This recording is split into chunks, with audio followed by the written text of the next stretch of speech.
इसमें सबसे अच्छा है कि 2 से 3 लोग मिलकर रॉ मटेरियल बनाने का बिजनेस स्टार्ट कीजिए। अब ध्यान से सुनिए। नॉन वूवन बैग बनाने के लिए कुल 4 मशीनें लगती हैं। एक एयर कंप्रेसर लगता है 5 हॉर्स पावर का, जो तक एक स्टेबलाइजर का भी इस्तेमाल होता है। 5 से 7,000 रुपए का बिजली का बिल तो मिनिमम आएगा ही आएगा, जो गिनती में 48,000 हुए, और हर महीने 23 टन माल, जो गिनती में 12,50,000 बैग्स हुए, बना पाएंगे। अगर आप थोड़े निवेश में यानी मिड रेंज इनिशियल इन्वेस्टमेंट में ज्यादा मुनाफे वाला, लंबे समय तक चलने वाला एक स्टेबल बिजनेस ढूंढ रहे हैं, तो ये वीडियो आपके लिए है। 1 अरब 46 करोड़ से ज्यादा लोगों के इस देश भारत में एक ऐसा प्रोडक्ट है जिसकी जरूरत हर दुकान को है। रिलायंस रिटेल से लेकर लोकल चाय की दुकान तक, भारत सिंगल यूज प्लास्टिक को अलविदा कह रहा है। ये सिर्फ पर्यावरण की जीत नहीं है, बल्कि ये 2033 तक 8 अरब अमेरिकी डॉलर का सबसे बड़ा व्यवसायिक अवसर है। नॉन वूवन बैग का बाजार एक मल्टी बिलियन डॉलर का उद्योग है।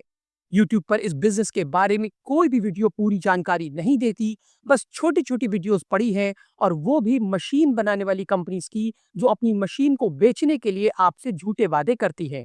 नमस्ते, आदाब, अस्सलाम वालेकुम। आप सबका स्वागत है सी सूट एडवाइजर के अगले एपिसोड में। मेरा नाम शाह है और मैं एक स्ट्रैटेजिस्ट हूँ, यानी रणनीतिज्ञ। मैं दुनिया की कुल 38 बड़ी कंपनीज के लिए स्ट्रैटेजी डिजाइन कर चुका हूँ, और as an external C suite advisor काम करता हूँ, यानी लोगों के बिजनेसेस को एस्टैब्लिश कराने में उनकी मदद करता हूँ।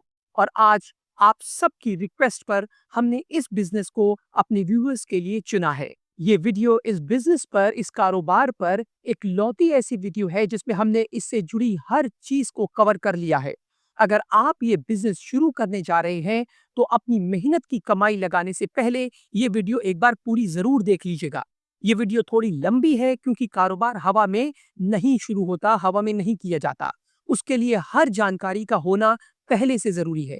इस कारोबार से जुड़ी कोई भी बात, पैसा, कच्चा माल, मशीन, मजदूर, लेबर, लागत, कीमत, मुनाफा, हमने कोई भी चीज इस वीडियो में नहीं छोड़ी है, सबको कवर कर लिया है। आइए एक बार जल्दी से देख लेते हैं कि इस वीडियो में हम क्या कवर करेंगे, यानी आपको किन किन चीजों की सही जानकारी मिलेगी, ताकि आप समझ सकें कि हमने कितनी ज्यादा रिसर्च किया है हर उस बात पर जो आपके बिजनेस को डूबने से, बर्बाद होने से बचा सके।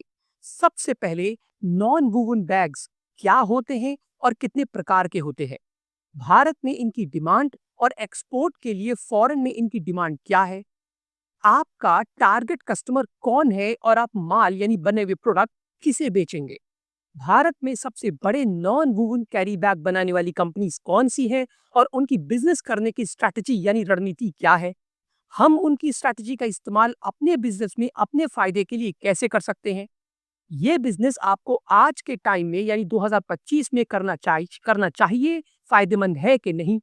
ये किस मटेरियल से बनता है, यानी इस बिजनेस में रॉ मटेरियल क्या है, कितने प्रकार का है, उसकी क्या कीमत है, और हर महीने कम से कम कितने की लागत हर शिफ्ट के हिसाब से आएगी? इनको बनाने की मशीन कितने प्रकार की आती है और कौन सी है? मैनुअल और ऑटोमेटिक मशीन कौन सी है और उसकी कीमत क्या है, और इनमें डिफरेंसेस क्या है? यदि आप ये बिजनेस करते हैं, तो आपके फिक्स्ड एक्सपेंसेस कितने होंगे? प्रोडक्शन कॉस्ट कितनी होगी? मैन्युफैक्चरिंग वेस्ट कितना निकलेगा? प्रोडक्ट की क्वालिटी, क्वांटिटी कितनी होगी, यानी टोटल 1 शिफ्ट और 2 शिफ्ट और 3 शिफ्ट के हिसाब से? मार्केट में किस टाइप के बैग्स की कितनी डिमांड है, यानी सादे बैग्स की और प्रिंटेड बैग्स की, यानी जिन पे लोगो छपे होते हैं उनकी, या D cut, W cut, U cut bags क्या होते हैं और उनकी डिमांड क्या है? हैंडल वाले बैग्स और नॉन हैंडल वाले बैग्स का ये मशीन बना पाती है कि नहीं? मिनिमम कितना लेबर लगेगा, यानी कर्मचारी कितने लगेंगे? फाइनल बैग बनाने में हर खर्चा मिला के कुल यानी टोटल कितने की लागत आएगी? ट्रांसपोर्टेशन और इलेक्ट्रिसिटी बिल कितने का होगा? मशीन लगाने, रॉ मटेरियल रखने और बने हुए कंप्लीट माल की इन्वेंट्री को स्टोर या मेंटेन करने के लिए कितनी जगह कम से कम आपको चाहिए? हम ये सब इस वीडियो में आज कवर कर लेंगे। उसके बाद हम ये देखेंगे कि आपको मार्जिन कितना रखना चाहिए फायदेमंद होने के लिए, ब्रेक इवन कितने समय में हो जाएगा, यानी कुल लागत कितने दिनों या महीनों में निकल आएगी, मुनाफा यानी नेट प्रॉफिट कब से स्टार्ट होगा, और इस टोटल बिजनेस में फायदा है कि नहीं। ये जानकारी बिल्कुल सही सही हम कैलकुलेट इस वीडियो में करेंगे। आपके शहर के हिसाब से ये कीमत थोड़ी ऊपर नीचे हो सकती है, पर 80% से 90% इस वीडियो में बताई गई हर बात आपके बहुत काम आने वाली है और आपको अपना बिजनेस स्टार्ट करने में ये एक ब्लूप्रिंट की तरह साबित होगी। इससे आपको हवा में तीर नहीं चलाना होगा और आपको ये वीडियो अच्छी गाइडेंस दे देगी। मगर बस ये याद रखिए कि फाइनल बिजनेस स्टार्ट करने से पहले आप अपने शहर के हिसाब से इस वीडियो में बताई गई जानकारी को, यानी खासतौर से नंबर्स को, कीमत को, पैसे को एक बार चेक कर लीजिएगा। जैसे कि आपके शहर में रॉ मटेरियल की क्या कॉस्ट है, कौन कौन से मार्केट है जहां पर इस तरह का सामान बिकता है, इलेक्ट्रिसिटी का यूनिट प्राइस क्या है, क्योंकि जगह और वक्त के हिसाब से चीजें कम ज्यादा बदलती रहती है। इस वीडियो को सेव कर लीजिए और अगर वीडियो पसंद आए और आपको लगे कि आपकी हेल्प हुई है तो प्लीज हमें सब्सक्राइब कीजिए और अपने दोस्तों के साथ भी इस वीडियो को शेयर कीजिए। न जाने किसकी मदद हो जाए। हमें कमेंट में जरूर बताइए कि आप और किस बिजनेस के बारे में जानना पसंद करेंगे ताकि हम उसकी पूरी रिसर्च करके आपको सही जानकारी दे सके। तो चलिए शुरू करते हैं। नॉन वुवन कैरी बैग्स बनाने का काम भारत में बहुत तेजी से बढ़ रहा है। इसकी वजह है कि लोग अब इको फ्रेंडली चीजें पसंद करते हैं और किसी नोबल कॉज से जुड़ना चाहते हैं। खासकर रिटेल, क्लोथिंग यानी कपड़े के कारोबार, खाने पीने और होटल के काम में इनकी मांग बहुत है। नॉन वुवन बैग्स हल्के और मजबूत होते हैं और ये पर्यावरण यानी नेचर को नुकसान भी नहीं पहुंचाते, इसलिए लोग इन्हें पसंद करते हैं। 2022 में सिंगल यूज प्लास्टिक पर रोक यानी बैन लगने के बाद से इस बिजनेस में बहुत तेजी से उछाल आया है और लोग अब सस्टेनेबिलिटी पर ध्यान दे रहे हैं। साल 2023 में नॉन वुवन बैग का बाजार 3.94 अरब डॉलर का था। अनुमान है कि 7.47% की सालाना दर यानी CAGR से बढ़ते हुए साल 2029 तक ये बढ़कर 6 अरब डॉलर का हो जाएगा, यानी अगले 4 सालों में दुगना। भारत इसमें खास भूमिका निभाएगा क्योंकि यहाँ से निर्यात यानी एक्सपोर्ट की अच्छी संभावना है, अपॉर्चुनिटी है। इस बिजनेस को करने के लिए बहुत पैसे नहीं चाहिए, मगर ये बिजनेस बहुत छोटे से लेवल पर होता भी नहीं है। कुछ चीजें थोड़ी पूंजी मांगती हैं, पैसा मांगती है। अगर आप एक नए बिजनेसमैन हैं या अपने नए बिजनेस की शुरुआत करना चाहते हैं तो ये बिजनेस 1 से 2 साल में मुनाफे में आ सकता है। सालाना 20% से 30% यानी 20 से 30% तक रिटर्न मिल सकता है और 60% से 70% क्षमता यानी कैपेसिटी के इस्तेमाल पर 12 से 18 महीने में ये 1.5 साल में अपनी लागत निकाल सकता है। क्योंकि कच्चे माल यानी रॉ मटेरियल की लागत कम है, जैसे 90 रुपए से 185 रुपए प्रति किलो, मगर मशीन इतनी तेज काम करती है कि 10 लाख का रॉ मटेरियल मशीन सिर्फ 1 महीने में खत्म कर देगी, वो भी एक शिफ्ट में। और मशीन 3 शिफ्ट लगातार काम कर सकती है। यानी अगर आपके पास अच्छे ऑर्डर आ गए या आपने सप्लाई चेन पर काम कर लिया तो रिटेल, ई कॉमर्स और एक्सपोर्ट में इसकी इतनी डिमांड है कि आप 3 शिफ्ट में 2 मशीनें लगाकर भी डिमांड को पूरा नहीं कर पाएंगे। इसके अलावा आप MSME स्कीम के तहत सरकारी मदद भी पा सकते हैं, मगर वो हम अपनी अगली वीडियो में कवर करेंगे, वरना आप कंफ्यूज हो जाएंगे। नॉन वुवन बैग सिर्फ पर्यावरण के लिए ही अच्छे नहीं है, बल्कि थोक में ये सस्ते भी पड़ते हैं। इनकी औसत कीमत 1.30 रुपए से लेकर 3.50 रुपए प्रति यूनिट जाती है, यानी प्रति बैग जाती है। ये bag supermarket, food service outlet, fashion store और प्रमोशन के कामों में बहुत इस्तेमाल होते हैं। यानी शॉर्ट में कहें तो इन बैग्स की डिमांड बहुत है और आगे बढ़ती ही जाएगी, क्योंकि प्लास्टिक बैन धीरे धीरे लागू होता ही जाएगा और लोग जैसे जैसे पर्यावरण के प्रति जागरूक होते जाएंगे वो प्लास्टिक की जगह इन नॉन वुवन बैग्स का इस्तेमाल करना शुरू कर देंगे। ये बैग्स पॉलीप्रोपाइलीन और पॉलीइथाइल टोरफ्थुलेट के बने होते हैं, इसलिए ये प्लास्टिक पैकेजिंग का अच्छा विकल्प है। ये टिकाऊ होते हैं, दोबारा इस्तेमाल किए जा सकते हैं और इन्हें रिसाइकिल भी किया जा सकता है। डिमांड से जुड़े कुछ नंबर्स आपकी स्क्रीन पर आ रहे हैं, क्योंकि ज्यादातर लोग इन स्टैटिस्टिकल नंबर्स को समझने में थोड़ा झिझकते हैं, इसलिए हमने इसे बस आपकी स्क्रीन पर लिख दिया है। यदि आप इसे पढ़ना चाहते हैं तो वीडियो को सेव करके दोबारा देख सकते हैं।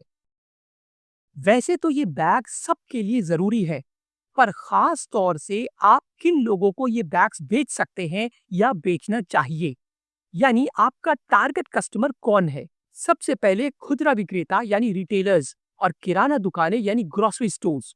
इन बिजनेसेस को ग्राहकों के लिए प्लास्टिक बैग की जगह मजबूत और पर्यावरण के लिए अच्छे बैग चाहिए, जैसे रिलायंस रिटेल और लोकल दुकानें। दूसरे हैं कॉर्पोरेट इवेंट ऑर्गेनाइजर्स और प्रमोशनल कंपनीज, ये कंपनियां सम्मेलन यानी कॉन्फ्रेंसेस, व्यापार मेले यानी ट्रेड शोज और इवेंट में मार्केटिंग के लिए अपने ब्रांडेड बैग्स यानी जिन पे इनका लोगो छपा होता है फ्री में अपने कस्टमर्स को देते हैं। इसलिए अगर आप इनसे कोलैबोरेशन यानी डील कर लें, साझेदारी कर लें, तो आपके लिए ये परमानेंट कस्टमर साबित हो सकते हैं और आपको लार्ज क्वांटिटी में हर महीने ऑर्डर्स देते रहेंगे। इनका पेमेंट भी टाइम से आ जाता है और ये क्रेडिट पर काम नहीं करते। तीसरा है निर्यातक यानी एक्सपोर्टर्स।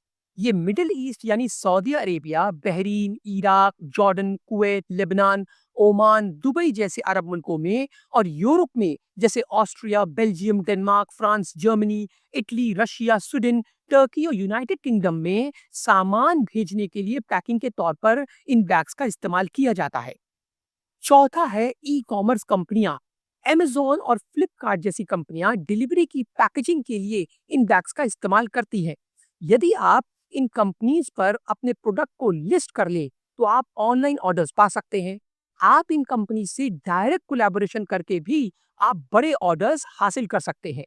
यदि आप उन बड़े सप्लायर्स, स्टॉकिस्ट से कोलैबोरेशन कर लें जो Amazon पर अपना सामान बेचते हैं जैसे फैक्ट्री वाले, तो भी आप लगातार ऑर्डर्स को पा सकते हैं।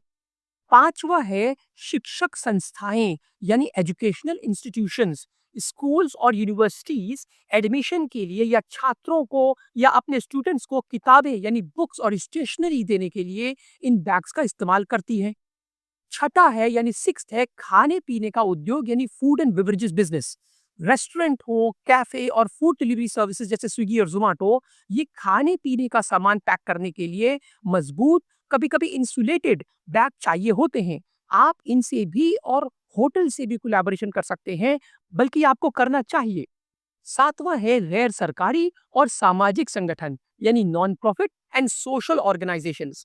ये संगठन फंड इकट्ठा करने के कार्यक्रम यानी जैसे दान अभियान यानी फंड रेजिंग इवेंट्स और पर्यावरण को बचाने या बढ़ावा देने के लिए इन बैग्स का इस्तेमाल करते हैं।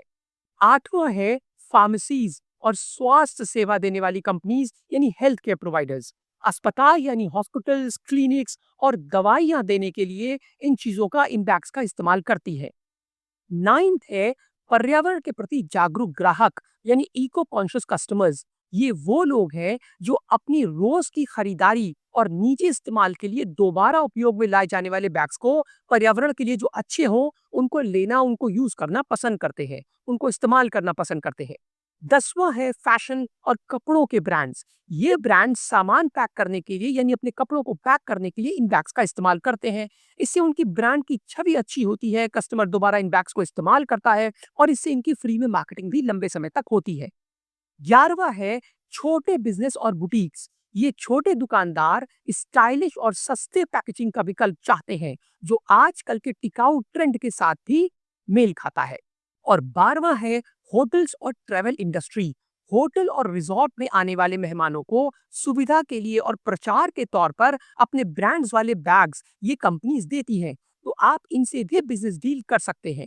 असल में आपको कम से कम इन 12 इंडस्ट्रीज के अंदर आने वाली 10-10 बड़ी कंपनीज या बिजनेसेस से मिलकर बात करना चाहिए और इन्हें इनके ब्रांडेड बैग्स अच्छी और सस्ती कीमत पर बेचने की कोशिश करनी चाहिए। अगर ये आपके कस्टमर बन गए तो आपको लाखों का बिजनेस हर महीने लगातार रिपीटेड मिलने लगेगा और इनका पेमेंट भी आपके पास टाइम से आ जाएगा। इसके अलावा मार्केट में बेचना, खुला माल बेचना, सप्लायर्स को, स्टॉकिस्ट को बेचना और ऑनलाइन बेचना तो चलता ही रहेगा। बिजनेस की कमी नहीं है, बस कोशिश करने वाला होना चाहिए। अब मैं आपके सामने इंडिया के 5 सबसे बड़े नॉन वूवन बैग मैन्युफैक्चरर्स का स्वॉट एनालिसिस करूंगा। स्वॉट यानी SWOT। स्वॉट मतलब इनकी सबसे बड़ी ताकत यानी स्ट्रेंथ क्या है, इनकी कमजोरी यानी वीकनेस क्या है, इनके लिए फ्यूचर में क्या अपॉर्चुनिटीज हैं, यानी ये और कैसे अपने बिजनेस को बढ़ा सकते हैं, और इनके बिजनेस को सबसे बड़ा खतरा यानी थ्रेट किस चीज का है। स्वॉट एनालिसिस एक बहुत ही बेहतरीन टूल है, एक बहुत बेहतरीन चीज है जिसका इस्तेमाल सारी बड़ी कंपनीज करती है। मैं इन कंपनीज के नाम नहीं लूंगा क्योंकि इससे कोई फर्क नहीं पड़ता कि कौन पर्टिकुलर आदमी क्या कर रहा है। फर्क इस बात से पड़ता है, हमारे लिए ये जानना जरूरी है कि ये जो काम कर रहे हैं अच्छा, उस काम का फायदा हम कैसे उठा सकते हैं। इनके लिए जो चीज अपॉर्चुनिटी है उस अपॉर्चुनिटीज का इस्तेमाल हम कैसे कर सकते हैं, और अगर इनके लिए कोई थ्रेट है तो क्या वो हमारे लिए कोई अपॉर्चुनिटी है, हम इनसे सीखकर खुद गलती करने से कैसे बच सकते हैं। बैग बनाने वाली इन कंपनीज की सबसे बड़ी स्ट्रेंथ यानी इनकी ताकत इनका वाइड नेटवर्क है, डिस्ट्रीब्यूशन चैनल है। इन्होंने बरसों में अपना लॉजिस्टिक्स को, अपने सप्लाई चेन को अच्छे से अच्छा बनाया है। ये कम से कम कीमत पर अच्छे से अच्छे रॉ मटेरियल को बल्क में खरीदने की कोशिश करते हैं और ज्यादातर रिसाइकिल्ड मटेरियल लेते हैं जो इन्हें और भी सस्ता पड़ता है। ये अपने बिजनेस को ऑफलाइन और ऑनलाइन दोनों जगह करते हैं ताकि कोई भी कस्टमर कहीं से मिस न हो जाए, छूट न जाए। और रॉ मटेरियल की सोर्सिंग यानी रॉ मटेरियल को खरीदना कोशिश करते हैं कि हमेशा लोकल सप्लायर से करें ताकि ट्रांसपोर्टेशन में टाइम, ज्यादा पैसा और रिस्क सब कुछ अवॉइड हो सके। अब इससे जो पैसा बचता है वो पैसा ये अपने प्रोडक्ट्स को बेहतरीन यानी और हाई क्वालिटी बनाने की कोशिश करते हैं। फिर जब काम चल निकलता है तो लोकल मशीन्स की जगह ये फॉरेन से इंपोर्टेड मशीन्स को इंडिया में मंगाते हैं और उनका इस्तेमाल करके बैग्स को और अच्छा बनाते हैं, जिससे सीलिंग अच्छी होती है, मजबूत बैग्स बनते हैं, वेस्टेज कम होता है और एफिशिएंसी भी बढ़ जाती है। यानी कम टाइम और कम पैसे में कम वेस्ट करके ज्यादा अच्छे बैग्स मैन्युफैक्चर होते हैं। इस सारी कंपनीज की सबसे बड़ी वीकनेस यानी कमजोरी इनकी हाई प्राइस है यानी ज्यादा कीमत, और ये लोकल रैंडम ब्रांडिंग भी अवॉइड करते हैं। यानी अगर कोई इनसे छोटे कम कीमत पर बैग्स बनवाना चाहे यानी लोगों के साथ में, तो ये उसे मना कर देते हैं और बहुत बड़ी क्वांटिटी की डिमांड करते हैं, जैसे मिनिमम 10,000, 20,000 या 50,000, जो छोटे विक्रेता या छोटे बिजनेस वालों के लिए मुमकिन, स्टार्टअप्स के लिए मुमकिन नहीं होती। ये स्मॉल क्वांटिटी में ब्रांडिंग नहीं कर पाते और हजारों छोटे ऑर्डर्स मिस कर देते हैं जो लाखों में होते हैं।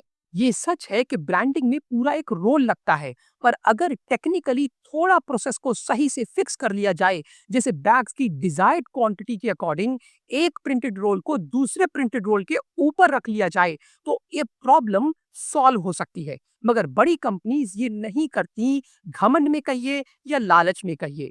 देखिए, मैं किसी का नाम नहीं ले रहा हूं, मगर आप इनसे पूछिए तो ये खुद भी आपको मना ही कर देंगे। अगर अपॉर्चुनिटी की बात करें तो इन्हें मैक्सिमम फाइनल प्रोडक्ट एक्सपोर्ट करना चाहिए। इन्हें बड़ी ई कॉमर्स कंपनीज के साथ टाई अप करना चाहिए और small and medium size businesses यानी खास तौर से B2C बिजनेस को कम प्राइस में, हाईली डिस्काउंटेड प्राइस में कस्टम ब्रांडेड का सपोर्ट देना चाहिए, यानी ऑप्शन देना चाहिए। ये मार्जिन पर ना खेलकर अगर क्वांटिटी पर खेलें तो कहीं ज्यादा बड़ा बिजनेस कर पाएंगे और ये अपॉर्चुनिटी आपको कैश करनी है। इनको सबसे बड़ा थ्रेट या खतरा जो है वो आपके लिए यानी न्यू स्मॉल बिजनेस के लिए एक अपॉर्चुनिटी बन सकता है। अगर आप इकोनॉमिकल यानी सस्ता हाई क्वालिटी रॉ मटेरियल कहीं से खरीद पाएं या ऑल्टरनेट मटेरियल जैसे जूट पर काम कर पाएं और स्मॉल बिजनेसेस को मिनिमम ऑर्डर क्वांटिटी पर ब्रांडिंग में हेल्प कर पाएं और डिलीवरी स्मूथ कर दें, तो आपका बिजनेस रातों रात चल निकलेगा। इसमें सबसे अच्छा है कि 2 से 3 लोग मिलकर रॉ मटेरियल बनाने का बिजनेस स्टार्ट कीजिए और 2 से 3 लोग मिलकर उस रॉ मटेरियल को उनसे लेकर बैग बनाने का काम स्टार्ट कीजिए। इस तरह आपस में कोलैबोरेशन करके आप एक दूसरे की हेल्प से अपने अपने इंडिविजुअल बिजनेसेस को बढ़ा सकते हैं, प्रॉफिट बना सकते हैं। इस बिजनेस में सबसे जरूरी रॉ मटेरियल सिर्फ एक है और वो है नॉन वूवन फैब्रिक या बिना बुना हुआ कपड़ा। ये असल में एक कपड़े जैसा मटेरियल होता है जिसे छोटे और लंबे रेशों को केमिकल, मैकेनिकल, हीट और सॉल्वेंट ट्रीटमेंट से आपस में जोड़ दिया जाता है। कपड़ा उद्योग में नॉन वूवन शब्द का इस्तेमाल उन कपड़ों के लिए होता है जो ना तो बुने हो और ना सिले हुए हो। इन कपड़ों की ताकत इसके जीएसएम पर निर्भर करती है। जीएसएम का मतलब होता है ग्राम्स पर स्क्वायर मीटर, यानी उस कपड़े का वेट और डेंसिटी पर यूनिट एरिया कितना है। ये फैब्रिक 10 जीएसएम से 500 जीएसएम के बीच होता है। कौन से प्रोडक्ट बनाना है उसके बेसिस पर फैब्रिक का जीएसएम डिसाइड किया जाता है।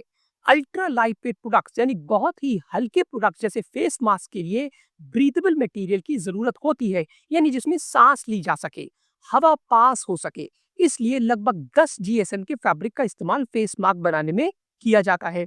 वहीं कॉटन पैड्स के लिए 30 जीएसएम का इस्तेमाल होता है। वहीं भारी भरकम उद्योग जैसे जियो टेक्सटाइल्स, ड्यूरेबल फिल्टर मीडिया और इंडस्ट्रियल रीइंफोर्समेंट में के काम के लिए मजबूत फैब्रिक की जरूरत होती है, जैसे 300 जीएसएम से 500 जीएसएम तक का इस्तेमाल किया जाता है।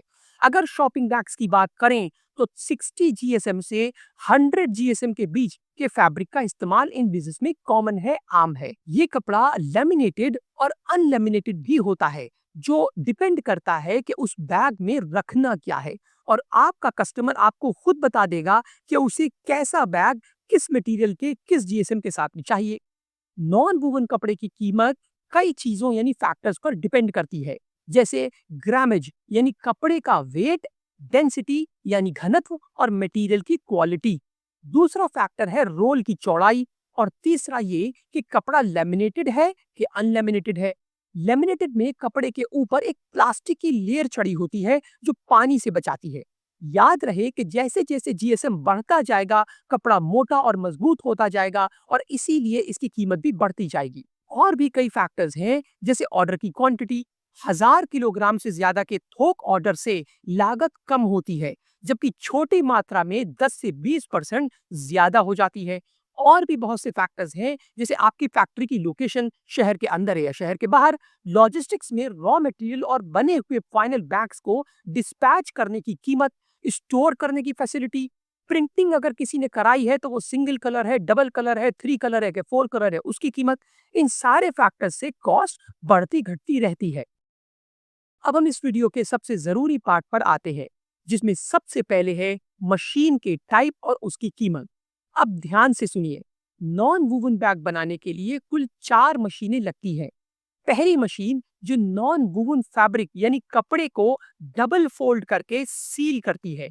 ये बड़ी मशीन 3 तरह की आती है, जिन्हें अभी हम डिटेल में समझेंगे।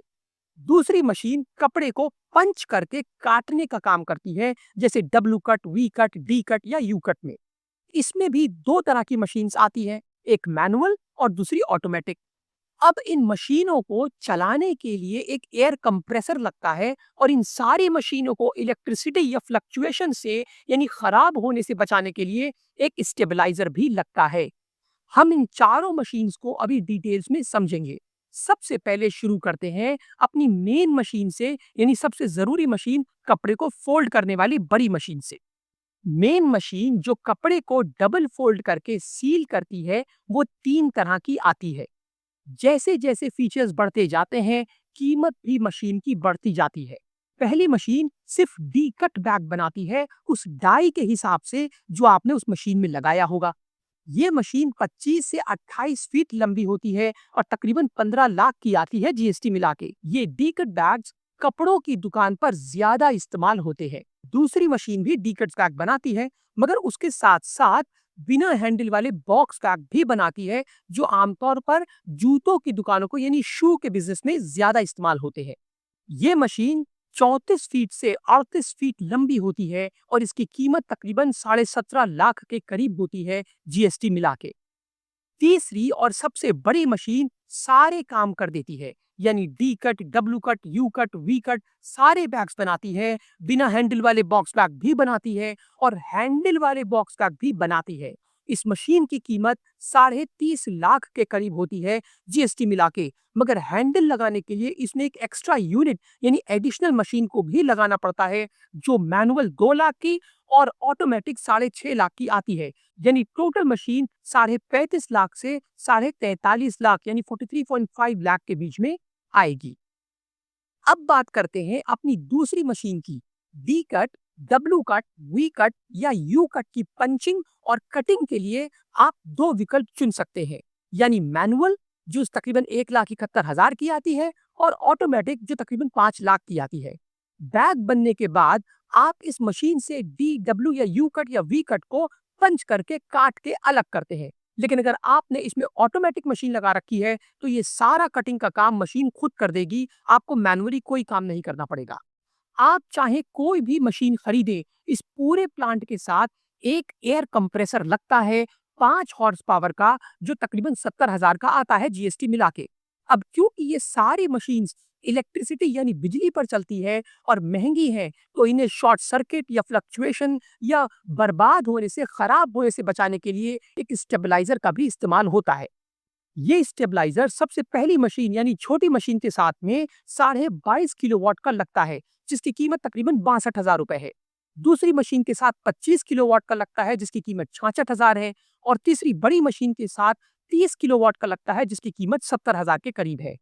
जैसा कि आप देख सकते हैं कि पूरा सेटअप पहली मशीन के साथ 19 लाख से 23 लाख के बीच आता है। दूसरा बड़ा सेटअप 21.5 लाख से 25 लाख के बीच आता है और तीसरा सेटअप 36 लाख से 45 लाख के बीच में लग जाएगा।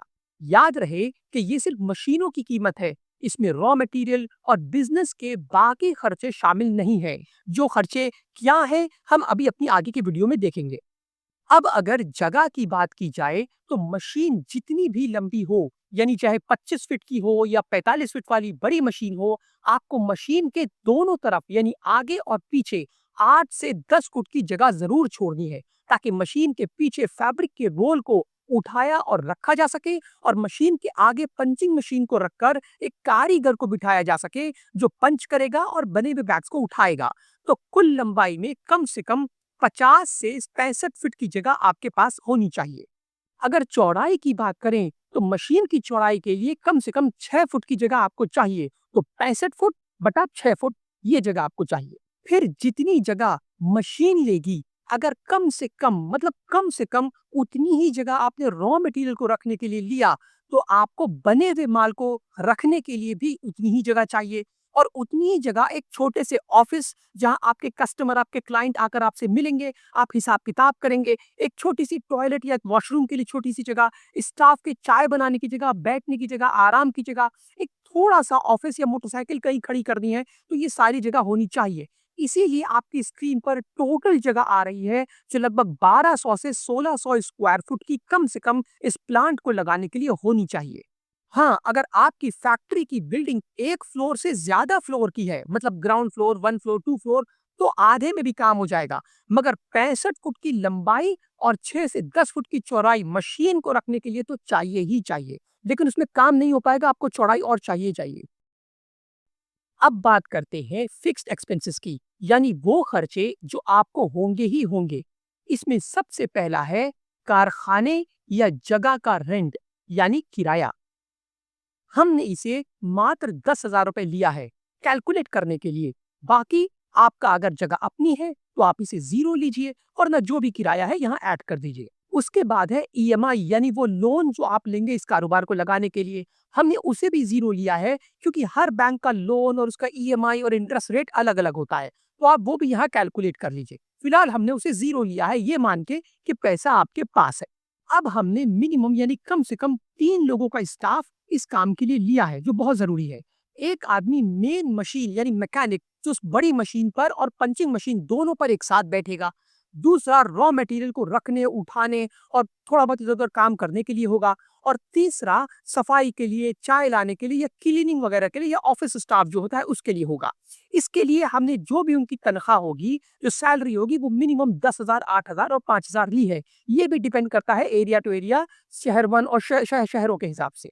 इसके बाद आते हैं मिसलेनियस एक्सपेंसेस। ये वो खर्चे होते हैं जो बस हो जाते हैं, जैसे चाय वगैरह मंगा ली या सफाई का सामान मंगा लिया या स्टेशनरी मंगा ली या कोई टूट फूट हो गया, ये खर्चा है।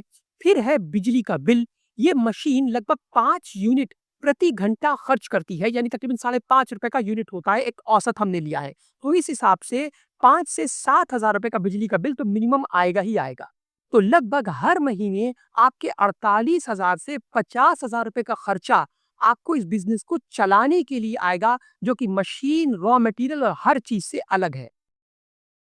अब बात करते हैं प्रोडक्शन यानी उत्पादन की। आप कोई भी मशीन खरीद लीजिए, हर मशीन तकरीबन 50 किलो बैग्स 1 घंटे में बना देती है। यानी अगर 8 घंटे की एक शिफ्ट ली जाए तो कुल 400 किलो बैग्स एक दिन में बन के तैयार होंगे। यदि हर महीने आप कम से कम 26 दिन भी अपना कारखाना खोलते हैं, यानी 4 दिन संडे की छुट्टी करते हैं, तो तकरीबन 10,400 किलो या 11.5 टन माल एक महीने में बनकर तैयार हो जाएगा। हर 1 किलो में यानी 1 kg में 60 यानी 60 बैग्स लगभग होते हैं, चाहे डी कट हो, डब्ल्यू कट हो या यू कट हो। इस हिसाब से हर घंटे 3000 बैग्स और हर दिन 24,000 बैग्स बनकर तैयार होते हैं, जो महीने में 6,24,000 बैग्स हुए। ये बात हुई सिर्फ एक शिफ्ट की, सिंगल शिफ्ट की। अगर कहीं आपने 2 शिफ्ट में काम किया, तो यही आंकड़े, यही नंबर्स जस्ट डबल हो जाएंगे। यानी हर दिन आप 800 किलो बैग्स, जो गिनती में 48,000 हुए, और हर महीने 23 टन माल, जो गिनती में 12,50,000 बैग्स हुए, बना पाएंगे। कोशिश कीजिए कि मशीन को 3 पूरी शिफ्ट में मत चलाइए, क्योंकि मशीन को ठंडा होने के लिए भी टाइम चाहिए, और मशीन अगर आप लगातार चलाएंगे तो मशीन में मेंटेनेंस ज्यादा लगेगी और मशीन की लाइफ कम हो जाएगी। नॉन वुवन मटेरियल से सिर्फ कैरी बैग्स ही नहीं बनते, बल्कि 50 से ऊपर चीजें जो बन सकती हैं, वो मैंने स्क्रीन पर लिख दी है। आपका काम जब चल निकले और बैग से मुनाफा अच्छा होने लगे, तो इन 50 में से जिस चीज की भी डिमांड आपके शहर में हो, उस चीज को बनाना शुरू कर दीजिए। यदि काम बहुत चल निकले, आपके मशीन और कारोबार का पूरा निवेश निकल आए, तो दूसरी मशीन लगा दीजिए। अब बात करते हैं डिमांड की, यानी मार्केट में कौन से बैग्स की डिमांड है। एक औसत के हिसाब से 80% यानी 80% डिमांड सादे बिना प्रिंटेड बैग्स की होती है, और 20% की 20% डिमांड ही प्रिंटेड या लोगो छपे बैग्स की होती है, यानी कंपनीज के लोगो जो कस्टमर्स अपने बैग्स के ऊपर छपवाते हैं। जैसा कि हमने अभी कैलकुलेट किया कि 8 घंटे की एक शिफ्ट में ये मशीन 400 किलो बैग्स बनाती है, यानी तकरीबन 24,000 बैग्स। आपकी स्क्रीन पर मैंने एक शिफ्ट और 2 शिफ्ट के हिसाब से प्रतिदिन और हर महीने कितने बैग्स किलो में और गिनती में सादे होंगे और छपे होंगे, ये कैलकुलेट करके दे दिया है। ये बस एक एस्टिमेट है, आपकी आसानी और समझ के लिए। जरूरी नहीं है कि आपके पास भी वही डिमांड आए। अब बात करते हैं लागत की, यानी प्रोडक्शन कॉस्ट की। जैसा हमने कैलकुलेट किया कि फिक्स्ड एक्सपेंसेस 48,000 से 50,000 हर महीने के होंगे, और हर महीने प्रोडक्शन 10,400 किलो का होगा, यानी तकरीबन 11.5 टन या 6,24,25,000 बैग्स का। तो रॉ मटेरियल कम से कम अच्छी क्वालिटी वाला 90 रुपए प्रति किलो मिलता है। इस हिसाब से 10,400 किलो माल बनाने के लिए कम से कम 9,36,000 का raw material non woven fabric लग जाएगा। इस हिसाब से तकरीबन हर दिन 38,000 रुपए और हर महीने 10 लाख का खर्चा आएगा। अगर मशीन ने अपनी फुल कैपेसिटी पर एक शिफ्ट में भी काम किया तो। यही बात मैंने आपसे इस वीडियो की शुरुआत में कह दी थी कि मशीन बहुत तेजी से काम करती है, और ये पूरा व्यवसाय यानी बिजनेस मशीन पर नहीं, बल्कि रॉ मटेरियल की अवेलेबिलिटी पर डिपेंड करता है। अब बात करते हैं सेल्स प्राइस की, यानी बिक्री की। आपकी स्क्रीन पर सादे बैग्स और प्रिंटेड बैग्स की एवरेज मार्केट सेल्स प्राइस आ रही है, यानी लखनऊ जैसे मार्केट के हिसाब से हमने ये कीमत लिखी है। आप इन्हें एक बार देख लीजिए और अपने शहर के मार्केट में पता कीजिए कि एक कलर, 2 कलर, 3, 4 कलर्स के हिसाब से इनकी क्या कीमत है और ये बैग्स कितने के बिकते हैं। अब बात करते हैं मार्जिन की, यानी आपके मुनाफे की। जैसा कि हमने कैलकुलेट किया कि लगभग 95 रुपए प्रति किलो बैग की लागत आ रही है, और अगर आप कम से कम, सबसे कम 140 रुपए प्रति किलो भी अपने बैग्स को बेचेंगे, तो नेट प्रॉफिट निकालने के लिए टोटल खर्चे यानी प्रोडक्शन कॉस्ट और टैक्स को जो सेल्स प्राइस पर लगता है, दोनों को सेल से घटा दीजिए, यानी सेल्स प्राइस से घटा दीजिए। इस हिसाब से यदि आप 100% बिलिंग, यानी 100% बिलिंग, आप पूरी बिलिंग जीएसटी पर करते हैं, जो आपको करना भी चाहिए, तो आपको कम से कम 2 लाख रुपए प्रति माह, यानी हर महीने का मुनाफा होगा सारे खर्चे निकालने के बाद, और ये तकरीबन 25 लाख रुपए प्रति साल सालाना बनता है। ये एक बहुत अच्छा बिजनेस है और आपको ये जरूर करना चाहिए। याद रखिए, इस पूरे व्यवसाय, इस पूरे बिजनेस में 3 बातें मेन है, यानी ये बिजनेस 3 बातों पर निर्भर करता है। पहला, रॉ मटेरियल हर वक्त, हर क्वालिटी का, हर तरह, हर रंग का आपके पास होना चाहिए। यदि आप नहीं रख सकते, तो आपके शहर में या जहां से आप ऑर्डर कर रहे हैं, वहां मौजूद होना चाहिए, ताकि डिमांड आते ही आपको फौरन मिल जाए। दूसरा, अपने डिस्ट्रीब्यूशन नेटवर्क पर काम कीजिए, जिसमें लोकल दुकानदार, बड़े थोक विक्रेता और इन वुवन बैग्स को बेचने वाले कारोबारियों से आपके रिलेशनशिप अच्छे होने चाहिए, जो आपको डिमांड ला के दे और आपसे डिमांड के हिसाब से मैन्युफैक्चर कर पाए, ध्यान दे सके। इसके लिए आप कुछ एम्प्लॉइज भी रख सकते हैं, जो आपके लिए मार्केटिंग करेंगे। तीसरा, उधार पर काम कम से कम कीजिए। रॉ मटेरियल भले ही उधार पर ले लीजिए, मगर बिजनेस करने के लिए फाइनल प्रोडक्ट को उधार पर ना बेचिए, इसकी कोशिश कीजिए। भले ही आप उनसे मार्जिन कम लें, उन्हें बोलिए कि देखिए मार्केट में इतने का बिकता है, हम इतने का दे देंगे, लेकिन हम क्रेडिट पर काम नहीं करेंगे, कोशिश कीजिए। रही बात वेस्टेज की, तो वो बहुत ही कम है और सिर्फ पूरे प्रोडक्ट यानी 11 टन पर ये सिर्फ 0.5% के हिसाब से मात्र 1 किलो निकलता है, और इससे भी कम हो सकता है यदि आप ध्यान दें और कटिंग और मशीन की मेंटेनेंस सही करें। तो ये थी एक वीडियो इस बिजनेस के ऊपर। हमने कोशिश की कि हम ज्यादातर हेड्स को इस वीडियो में कवर कर लें। मैं जानता हूं कि मैं थोड़ा सा तेज चला हूं ताकि वीडियो बहुत लंबी ना हो जाए। अगर आपको ये वीडियो पसंद आई हो, अगर इसने आपकी थोड़ी भी हेल्प की हो, तो प्लीज हमारे चैनल को सब्सक्राइब कीजिए। हमें आपके सपोर्ट की बहुत जरूरत है। हमारा पूरा दिल है कि हम ज्यादातर जितने भी छोटे व्यवसाय हैं, जिसे small and mid size enterprises कहते हैं, उन बिजनेस को डिटेल्ड में कवर करें। एक वीडियो पूरे बिजनेस को करने के लिए काफी हो, इतनी हेल्पफुल वो वीडियो हो, लेकिन ये आपके सपोर्ट के बिना तो मुमकिन ही नहीं है। आप प्लीज हमें सपोर्ट करें, हमारे चैनल को सब्सक्राइब करें और हमें जरूर कमेंट में बताएं कि आप कौन से और बिजनेस के ऊपर जानना चाहेंगे। तब तक के लिए अपना ख्याल रखिए, खुश रहिए, उम्मीद कभी मत हारिए। जय हिंद, शुक्रिया।